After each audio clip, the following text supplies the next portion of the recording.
I am driven by the impact I want to make in the world. At 13, I decided I wanted to end sexism, racism, and war.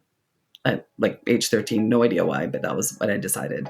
So everything I'm doing right now is in that field. And so for me, it's not even an option to be like, yeah, some days I do feel sorry for myself, or I feel like a victim and I'm pissed and I'm mad at God, I'm mad at like the world, I'm mad at everything else.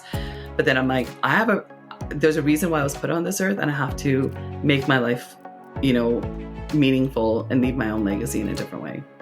This podcast is supported by StoriedWork.com. Do you ever struggle to get your thoughts written down in a clear and structured way? I often do.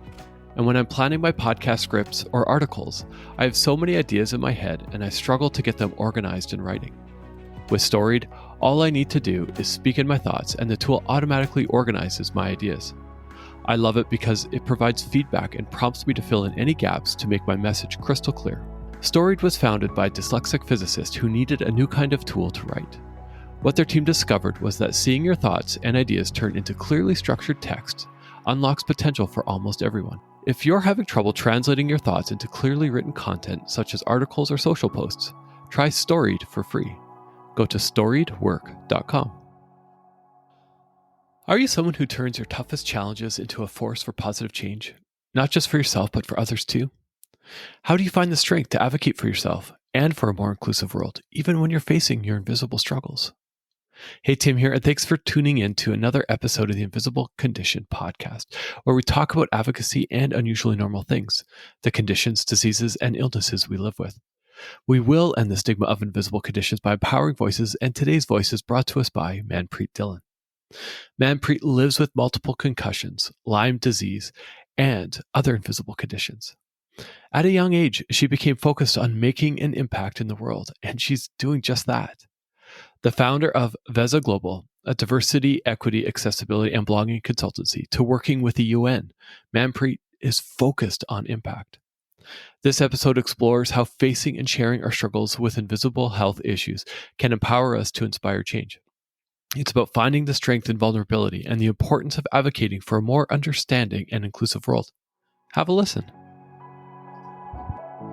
Manpreet, thank you for joining the Invisible Condition podcast. We met many years ago. I actually brought your organization, Veza Global, into the organization I was in to do a diversity audit.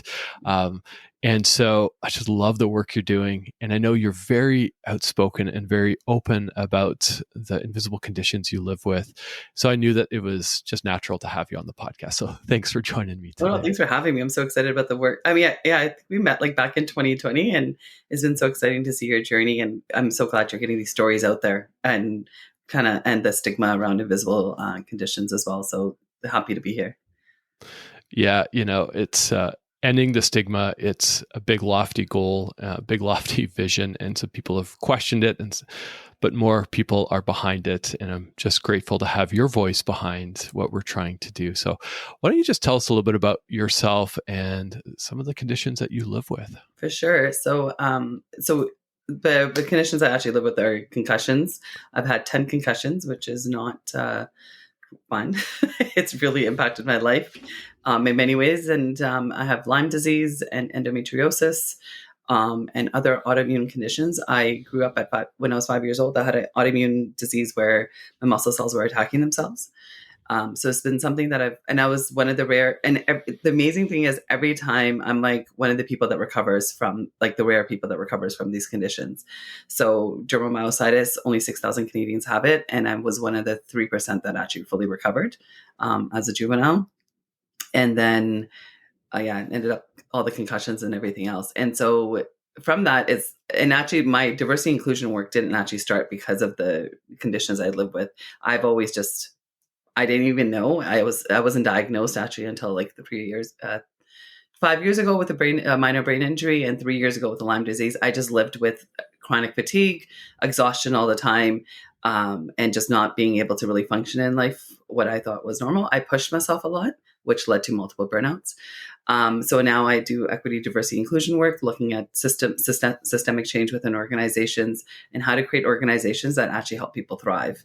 I was focused more on gender equality and race, like that's where my work started. And as I've been diagnosed, I've started to bring in more of this invisible conditions as well, because such an important piece. And now lately the conversation's been a lot around perimenopausal and menopausal women, because it's been somehow just being in an age bracket I am, and we're looking at women's health in the workplace as well. So it's been exciting work to talk about topics that no one else wants to talk about. It's so important to be talking about these topics that nobody wants to talk about.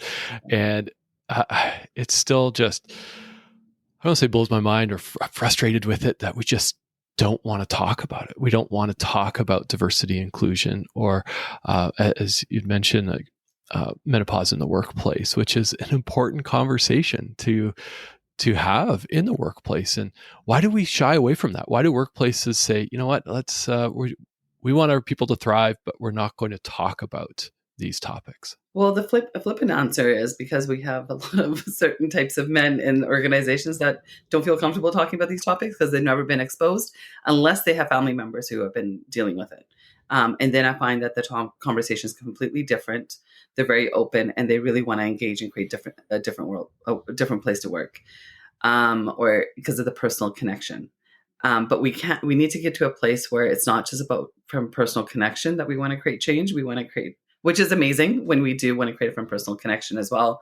But it needs to be just for the betterment of society in general. And I mean, I know that there's a lot of topics out there that are hard to kind of focus on. There's so much going on in the world, and there's so much, so it's hard to put where your energy goes.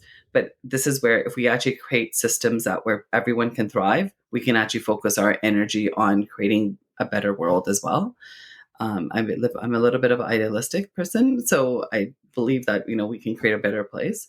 But the systemic change, I think, doesn't happen because people are just uncomfortable, and people are not okay with being uncomfortable, but also because they're not emotionally attached to it, and they don't understand the experience of someone else. And we're so disconnected in society, as like in this individual society that we live in. We forget that our neighbor might be, dealing with something drastically different, that they might actually need us to say hello to them, or they might need that extra, support to go to the grocery store, or they might just need that job to help them pay their bills. And that doesn't mean that they do just entry-level work because they have a disability, but it could mean that how do we work on their other strengths so they can actually contribute in a productive way, in the way that feels meaningful to them and meaningful to the organization as well. So I think it just goes back to people not knowing and the discomfort as well. If people don't know, you're absolutely right. The discomfort, it does make people uncomfortable. I was talking with somebody who is in the HR field who was diagnosed with something, and they had said there was just so much nerves and emotion and fear wrapped around having to disclose to their workplace because it dramatically impacted their work to a place where they needed to disclose, and they didn't feel necessarily safe or trusted. The outcome was positive, but it took so much emotion just to get to that place. And if we, like we said, right, we create systems, we create these places, whether it's in the school system, in our family system, or in the workplace, where somebody discloses and we say, thanks for trusting me with that. Yeah. Let me know what support you need. Yeah. And we'll get that. That's it. And I think that's actually the space that we need to start looking at, is how do you give people the tools and the conversation pieces so that they can have these conversations. I think a lot of the time the discomfort. I just had a conversation with a client on Friday, where she was just like, I don't know what to say, so I don't know how to put it into words. So when someone discloses they need accommodations, I'm like, I don't know how to respond to it. And if we give them the language, I think that will change a lot of how people feel about disclosing. I have many friends who are like neurodiverse, and they're just like, I don't want to tell my employer because then they're going to think less of me. And, and I know that even now when I disclose, like I'm open about my conditions because I'm like, I don't have anything to hide. But I know I get reactions from others where they're like, oh, are you really going to be able to handle this? Or is this going to be too much for you? I'm like, that's not the question to ask. Like, I know what's too much for me, not for you. It's not for you to judge how it's too much for me as well. Yeah, it's amazing, right? Are you going to be able to handle this? Are you going to, are you going to be able to see this through? Versus, hey, thanks for trusting us with that. Thanks for disclosing, Manpreet. We really appreciate that. Let us know how we can support you. So we want you to thrive. And we know by you thriving, our organization is going to thrive. So that's a language we need to adopt. Yeah. And somebody said to me recently, we were talking about a complex topic, and their answer was, "You don't need the answers. That's the answer. You don't need to have all the answers. Be honest. Hey, thanks for trusting me with this. I honestly don't know what our policy is, or don't know how to respond. But you know what? I'm going to go and find an answer for you.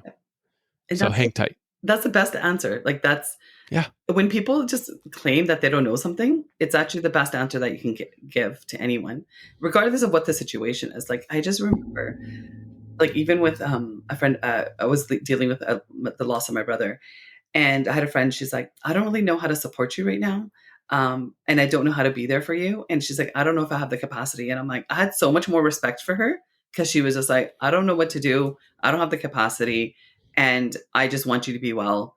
And she's like, that's all I can provide for you right now. I'm like, hey, that's the best you can do. And I think like that answer, even though she was able to do nothing for me, but what she did was set up a boundary, but also just claimed what she was and wasn't able to do. So I wasn't, and actually like years later when we did reconnect, our relationship is just as beautiful as it was back then, because we both had created the space that we both needed for ourselves to flourish. And then when you do that in the workplace, you're actually creating space for yourself to flourish as a manager. You're creating space for yourself to flourish, and also go and get educated on how you can help this person, but also someone else. And it's actually a really amazing thing because there's a learning opportunity, because otherwise we get to the day to day and it gets kind of boring. And then now there's like this great learning opportunity about how do I address this to not make this a challenge for someone else, which is like the best way to do it, I think. I find that, and I do this, I'm really guilty of this, is just wired to provide a solution. Yeah. Oh, completely. Right? My kids get hurt, or my kids are struggling with something, and I want to provide a solution. Yeah. I want to help them out. And I keep finding myself and correcting myself. And it starts there with that awareness that if somebody is disclosing, whether, again, it's at school or you're with your friends or your family, you don't need us to provide a solution, because you might not know what the solution is. So instead of trying to fake it, and I love what your friend did, was they acknowledged it, they honored it, and were completely honest and transparent and say, look, I don't have the capacity right now. Yeah. And you remember that years later. You still remember that. Completely. And I love the fact that you just said, like, it is about the fact that you don't have to always provide the solution, because we're actually, I had to learn this for myself, because I'm so used to just like, okay, I can get this done, which is also being like from a feminine core. That's a very masculine way to do things, where you're trying to overpower someone else and like not do it in a way of connection, but you're actually disconnecting from the person when you're trying to take away from someone's experience. If we actually like, look, I can be here with you. What do you need? And how can I support you? All of a sudden, you're actually harnessing a deeper connection with the person.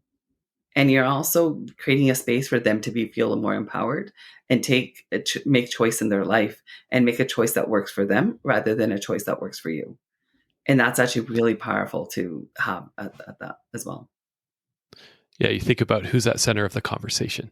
Right? As soon as you say, hey, I live with multiple concussions or Lyme disease, and somebody's going through their mind and going, okay, I read something about concussions, and so as soon as Manpreet is done talking, I'm going to offer this as a solution. Yeah. So now all of a sudden you've the person on the other end, or person who's listening, is not actually listening. I mean, this is classic coaching technique, is that act of listening. Yeah. I call it authentic curiosity.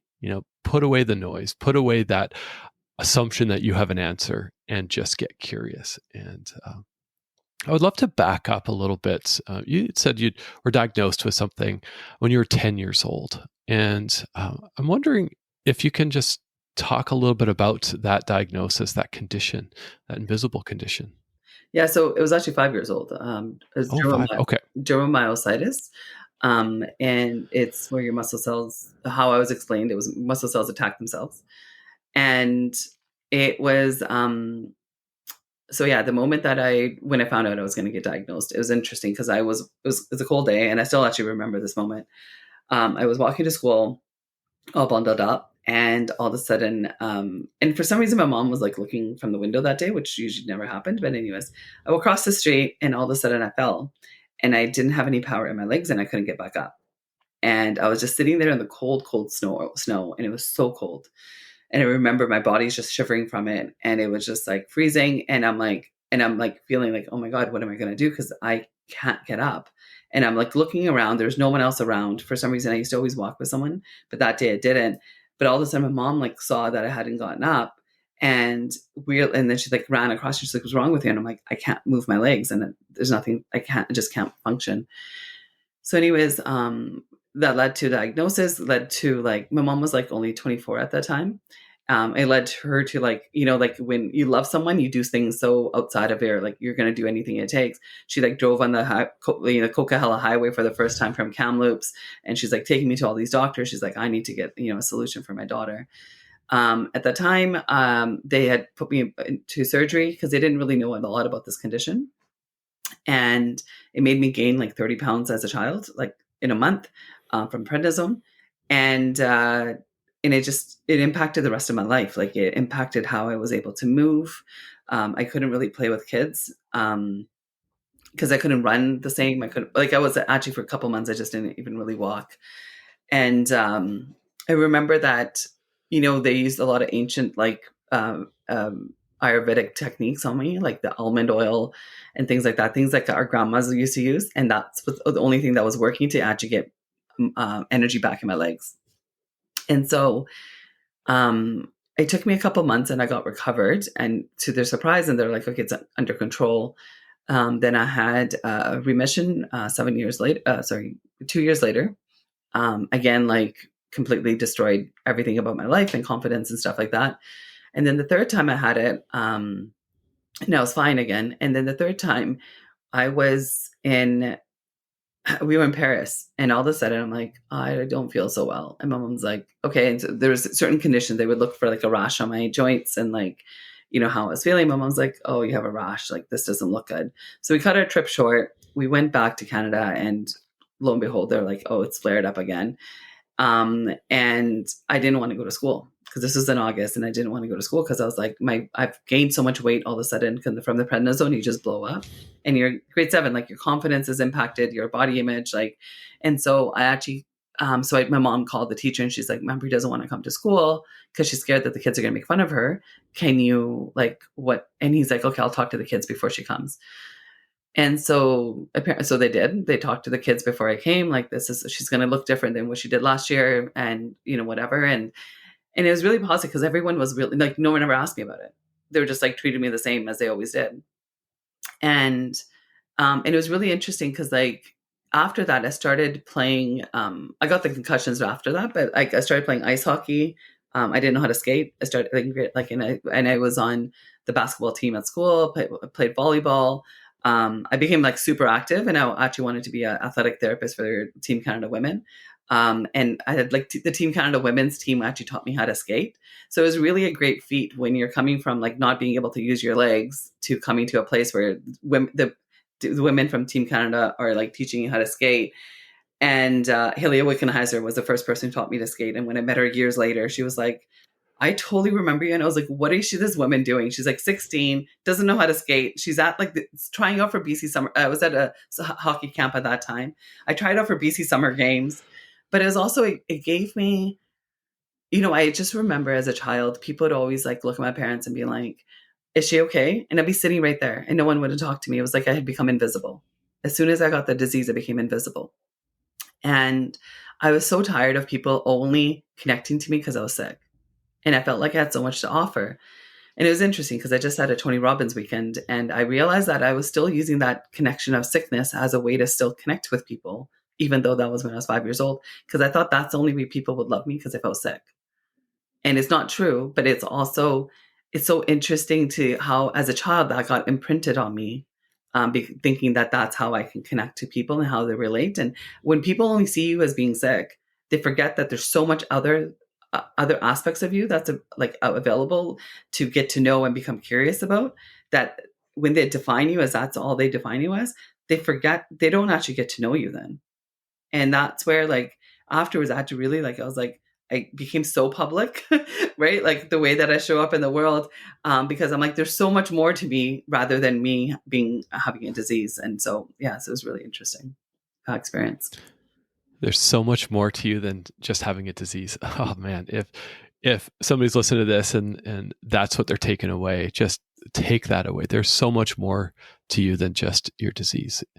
And I've said this numerous times, and I'll continue to say this: is my normal looks different than your normal, right? Your normal was, hey, you weren't able to walk. It was in remission. You're able to walk. I'm going to learn how to skate. I'm going to just go. And that determination, was that your kind of defining moment of like, you know what, I'm not letting this slow me down? Well, it's so funny because I never thought about it until like recently, where I was like, I didn't realize I was so determined because I just did things that felt right. And I was like, I want to do something. I'm just going to do it. And I'm really supportive by my parents because like, I was like, I want to take ballet. My parents would put me in ballet classes. I did tap. I did soccer. Like it was always like, my parents are just like, okay, go try whatever you're doing. But it was also like, whatever my heart desired, I just did. And I think because when you realize that you can lose it in a moment and like whatever that is, I think I just kind of made a decision to really fully live life in a way to live a full life. And so nothing really kind of stops me. Over the years, as I get older now, the fear has creeped in. Now I'm like, oh, do I really want to get back on skates when I can't skate? And I was like, no, my feet hurt. Like, so different. But yeah, but that determination is something that has like shown up as a great trait of mine. And I think it has to do with the fact that you just realize that life can change for you in a moment. And it literally did change for me in a moment. And that you just want the next moment to be everything that you want it to be. What you said reminded me of a previous guest on the podcast, Sean Bernstein, he's a hemophiliac, and he said his parents made a decision, and he said it was either pad the world or pad the child. Yeah. And his parents said, you know what, we're going to let Sean run wild. And so he said, even in his childhood house, his parents still live there.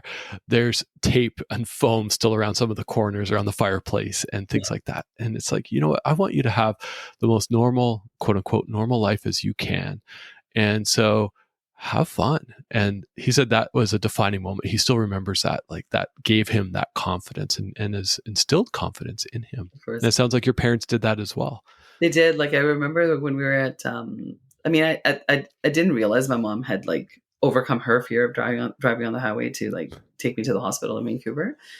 But I remember like when my dad would come visit me, and it was always like he'd bring me this like give me this stuffed toy that I actually still have somewhere, and but it was like this moment that they're just like it's your mindset that's going to make the difference. It's nothing else. Right. And then they were just so positive about everything. And I mean, they were pretty beaten down. Like, this is hard to watch your child go through any condition and what that looks like. But I don't actually remember them being ever stressed about it, even though they were. Like, it wasn't something that they never stopped me.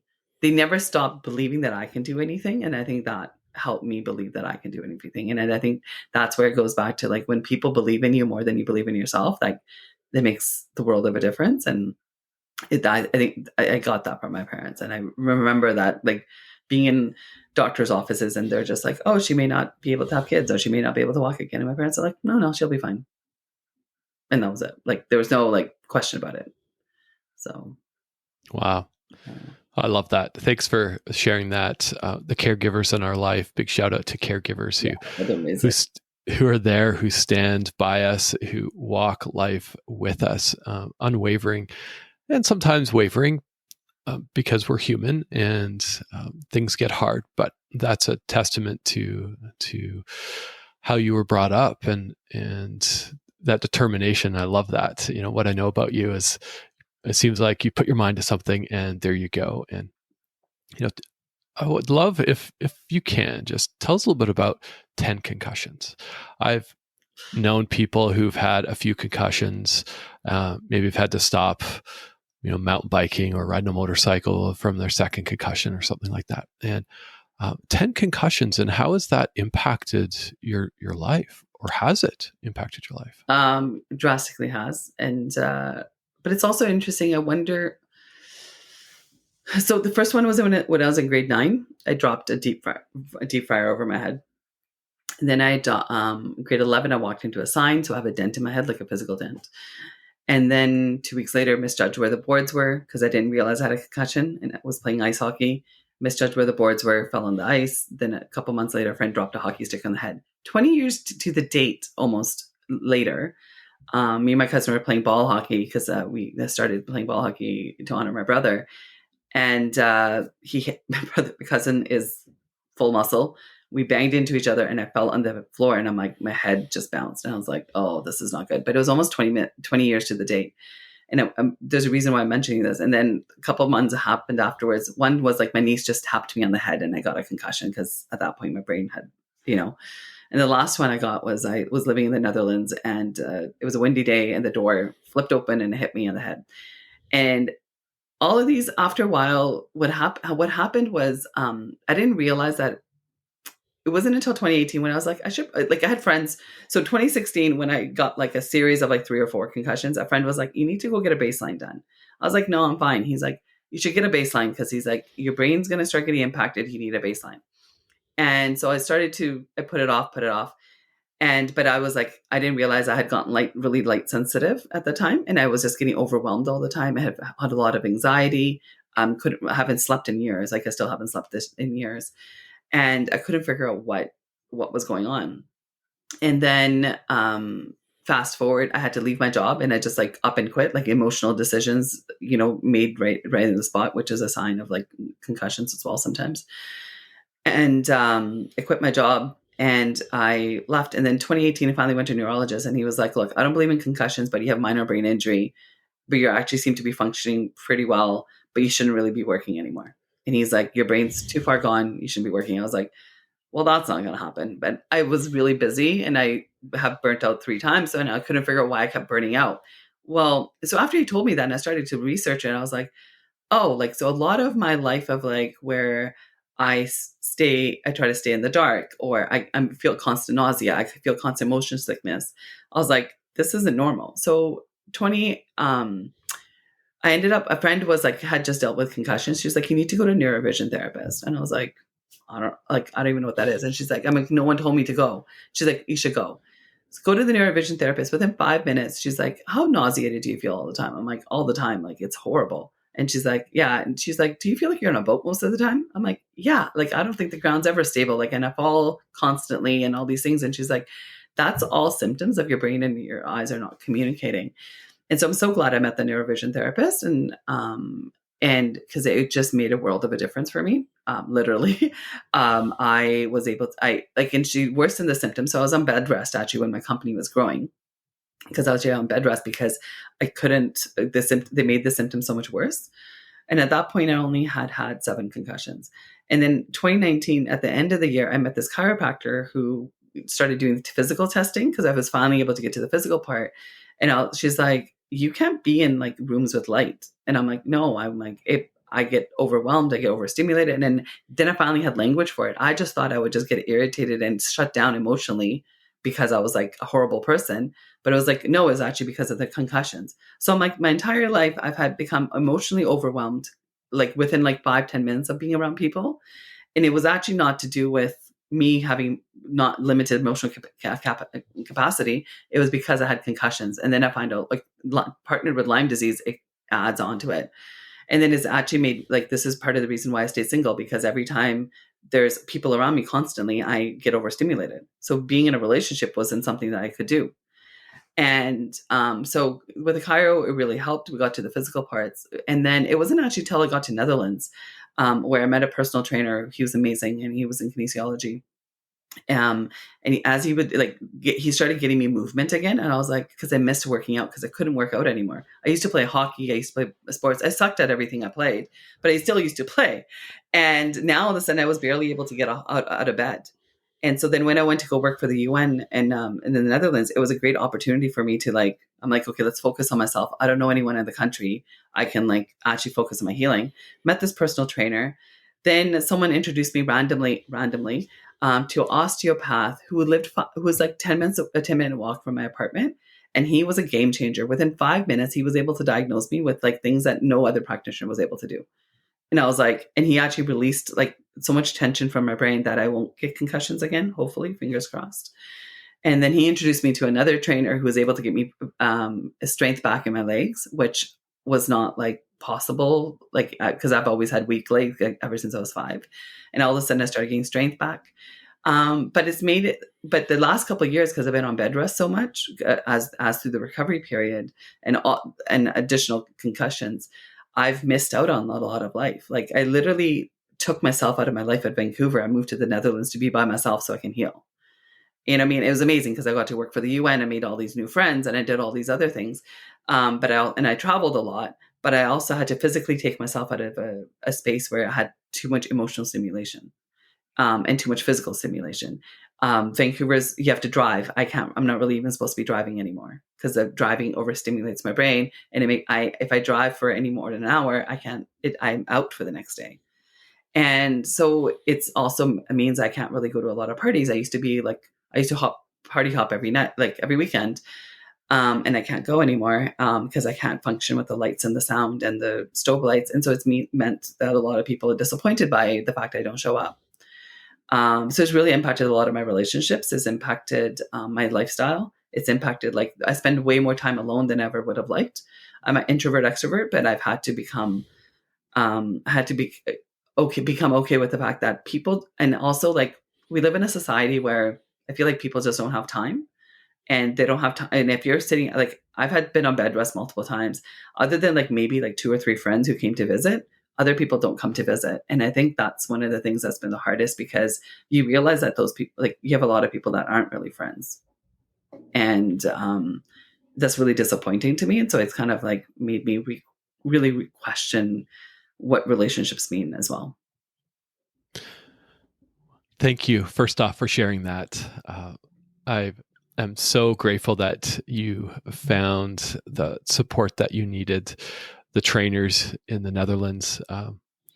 Little side note, that's a place me and my wife and we'd love to spend months in the Netherlands. I'm from the my dad was born in the Netherlands. My wife and I went once, and I still have a lot of extended family there. So it's like one of our dreams to go. So you've lived that so I'd love to maybe over coffee or, something we can, I just want to absorb all of that. But to be able to recognize that and say, you know what, this is an opportunity to focus on me. Yeah.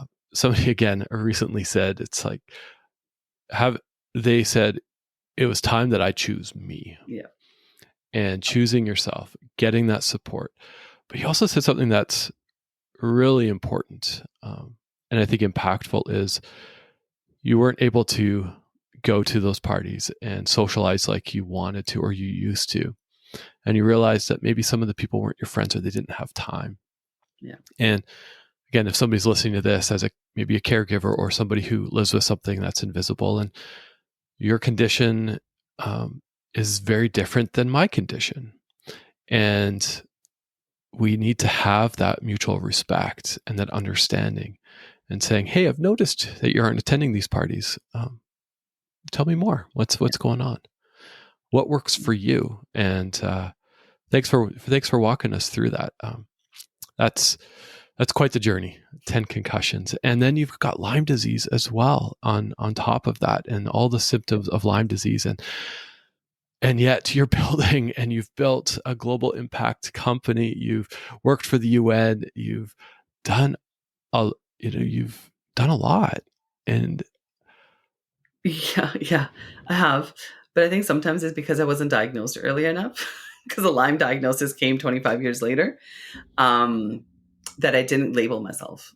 And I just thought, and so once I started healing from the concussions, I found actually there was a really great naturopath here locally that helped me figure out like that I needed neurofeedback and stuff. And I was able to recover from, even now after the 10th concussion, like my clinical psychologist who I work with on the concussions, he's surprised on how healed my brain is. Cause I use a lot of biohacking, things that have worked for me in different modalities. And it's been amazing that I've been able to heal my brain.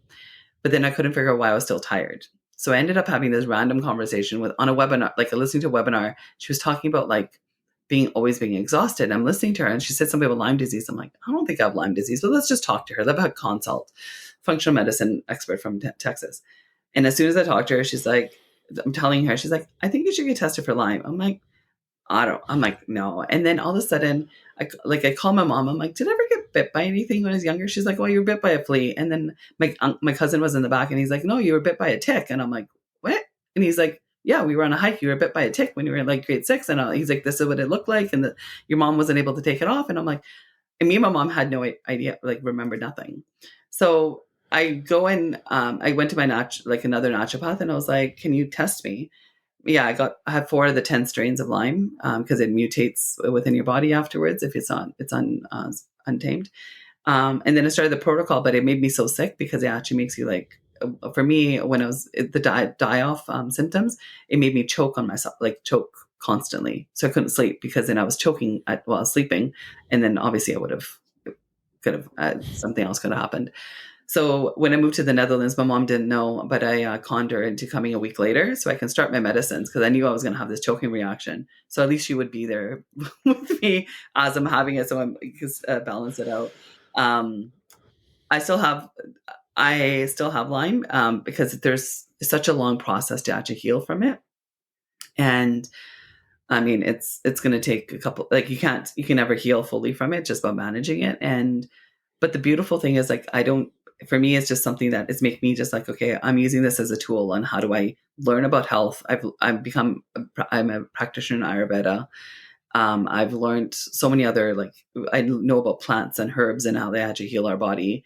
And so it's become a really amazing experience and using this as a way to like heal. Like one of the best trips that I did was me and my dad went to Nepal to learn how to make Ayurvedic medicines. And me and my dad are both a part of our documentary for it. And, and so talking about the ancient foods and how they impact our body and how they heal. So it sucks in many ways because it's hard because some days I can't get out of bed building out this large global company, but some days I'm like, I just need extra time to myself and I need to sleep until noon.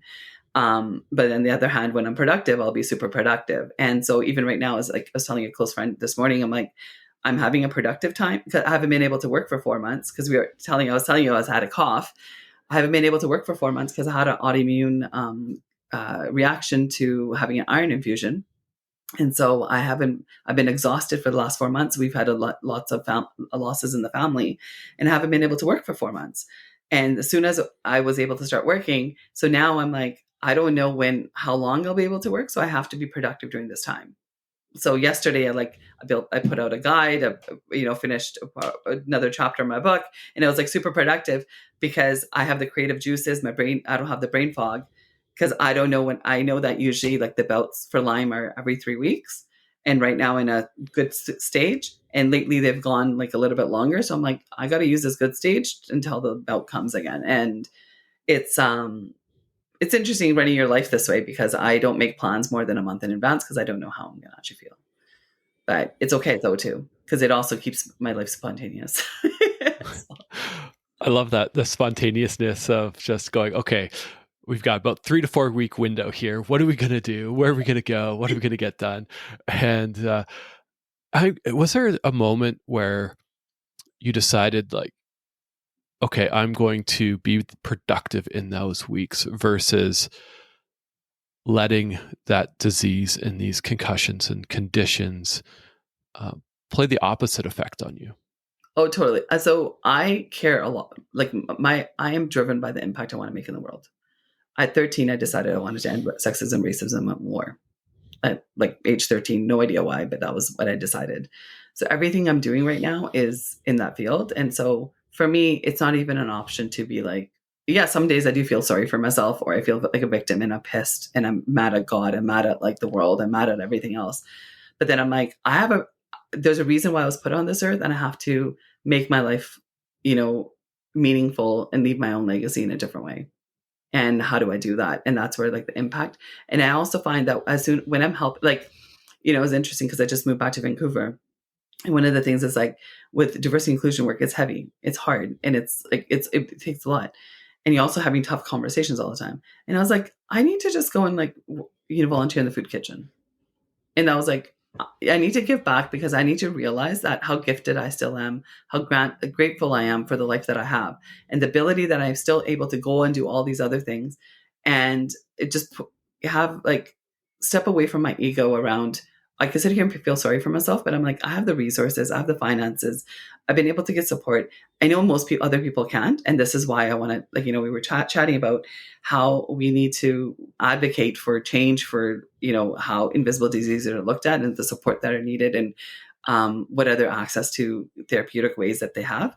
Because I was lucky, and I was able to have all these resources, and I've been able to work when I, even though I'm been told 5 years ago not to work, but that's not everyone's story. And this is where, like, I talk about it so I can end the stigma. I talk about it so we can actually create change in terms of like the types of benefits that are offered by companies, by the government, what gets clarified under the medical plans. That's why I think that work is so important, and it needs to be done as well. Yeah, it's important to acknowledge that, there are bad days. Yeah. Not every day's a good day. I've like you, I'm sure I've had many bad days. And it was weeks ago, woke up just in a bad mood, just not feeling good. And I had a bad day, and I allowed myself to have that. And the next day I said, you know what? Get off the couch. Yeah. What can we do? And whether that is just having a shower and hanging out with a friend, a partner, your kids, whatever that looks like, acknowledge those bad days and make an impact on those good days. And I know that, as you said, sometimes that's a privilege. Yeah. Maybe we're in organizations that we are afraid to disclose, afraid to ask for an accommodation because we know that there's going to be some discrimination. And I hear you. I feel that. I see you if you're in that. And I feel grateful that there's people like yourself, Manpreet, in this world who are advocating for change, who will end the stigma. And so you've had to advocate a lot for yourself over your life. And for someone who is struggling with advocacy or with advocating for themselves, what would you say to someone? You just have to do it. I mean, it's hard. It's uncomfortable, as we talked about. And it's also, but you matter. Like, it's also remembering that you matter. You're worthy of advocating for yourself. You're worthy of getting the support you need and the resources you need. And you matter. Like, I think that's like the reminder that all of us sometimes need, that you are not your disease. You are not the condition. You're living with it, but you are not that person. There's so much more to you. And so you deserve to experience all of life and the spectrum of life that exists.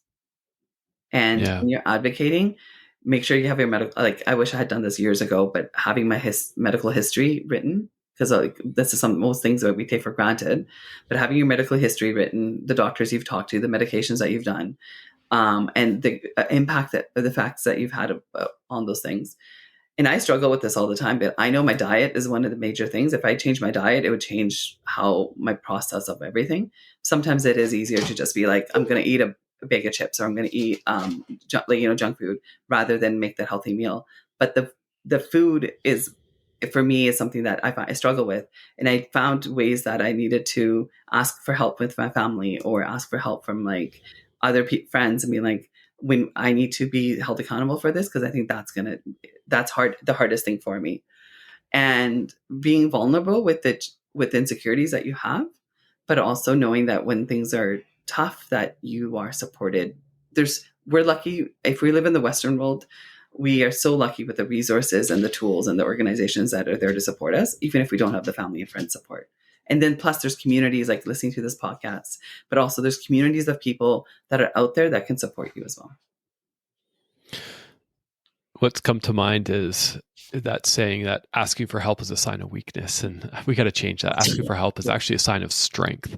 It's a sign of strength. It's a sign of, hey, I know I can't do this on my own, and I've recognized that. So I need help, whether that's, again, with school, workplace, whatever, wherever you are. And it goes back to when someone doesn't know what to do, it's not a weakness for them to say, I don't know what to do in this situation. I don't know about this. It's the same thing. If we're expecting them to be strong about it and, claim that they don't know, it's the same way that we have to ask for help too. Then we have to kind of step into our strength and ask for it as well. Yeah, I love how you just brought that back full circle, right? Yeah. It's a sign of strength. It's a sign of honesty. It's a sign of vulnerability, which I argue and I would say that vulnerability is your strength, because it's who you are. Absolutely. And we got to stop hiding our normal.